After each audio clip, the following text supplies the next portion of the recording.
Oke, Assalamualaikum warahmatullahi wabarakatuh. Kita masuk ke pertemuan keempat, pertemuan kelima ya, kelima yaitu masih eh, tugas marketing yang ketiga, yaitu berhubungan dengan konsumen. Tetapi kalau pertemuan keempat kemarin konsumen individu, kita masuk pertemuan kelima ini konsumennya adalah konsumen bisnis atau perusahaan.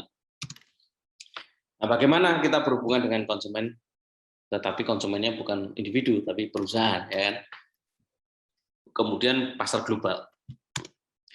Nah, tipe konsumen ada dua, individu dan bisnis atau perusahaan. Jadi misalkan kita jualan kaos sablon ya, nah, kalau kita yang beli Dono, Didi, Rudi, Jatmiko itu adalah pembeli konsumen individu kita. Tetapi kalau misalkan PT Sritek beli di perusahaan kita, beli kaos sablon kita atau kantor Telkomsel misalkan, itu tipe konsumen bisnis atau perusahaan. Nah, bedanya apa? Jelas kalau konsumen bisnis jumlahnya lebih sedikit daripada individu ya. Individu kan banyak banget, semua orang ya. Kalau bisnis ya semua bisnis. Ya. Tapi jumlah belinya pasti dalam dalam jumlah yang banyak. Walaupun jumlah pembelinya sedikit, tapi ketika beli jumlahnya langsung banyak, ya kan? Tadi contohnya misalkan Telkomsel mau pesen kaos kaos sablon kita, tentunya nggak beli cuma 1-2, tapi mungkin bisa 100 atau bahkan 1000.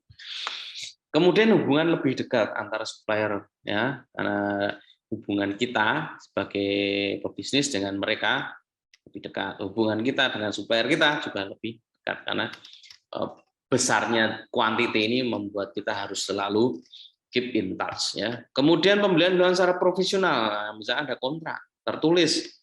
Kalau dengan individu kan enggak ya, misalnya beli ya udah beli. Tapi kalau secara profesional dengan perusahaan pasti kuantitinya berapa, harganya berapa, ada diskon apa enggak, jadinya kapan, kalau enggak bagaimana, kalau enggak jadi di tanggal itu bagaimana dan sebagainya.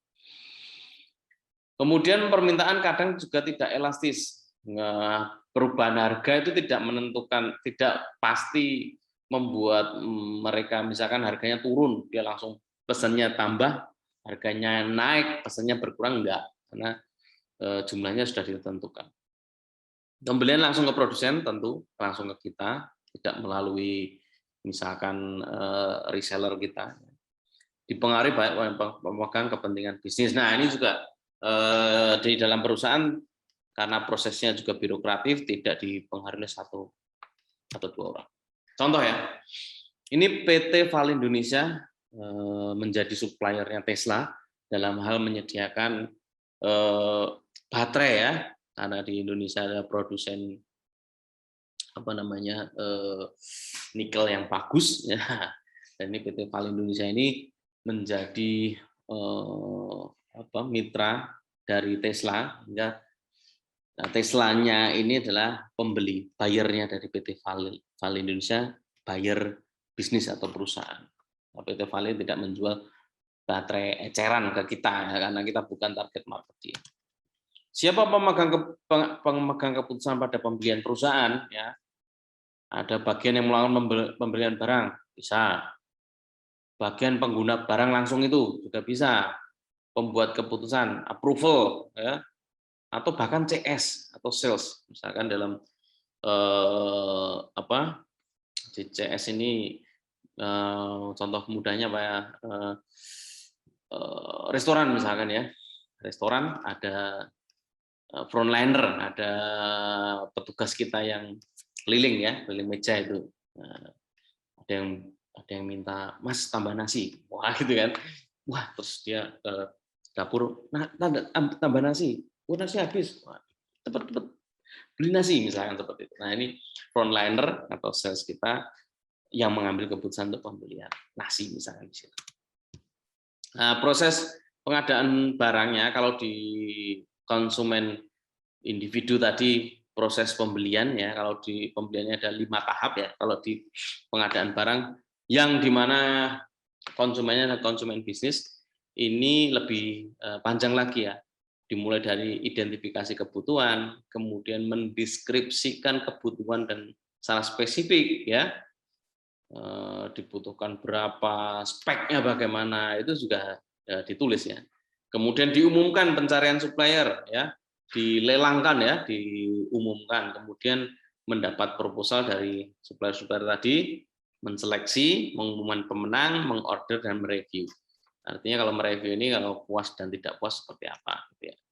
Ini contoh informasi pengadaan barang yang dilakukan oleh perusahaan ya. Dalam hal ini Bank Sumut Sumatera Utara akan mengadakan printer passbook dengan harga perkiraan sendiri atau HPS 940 sekian juta dengan jumlah 127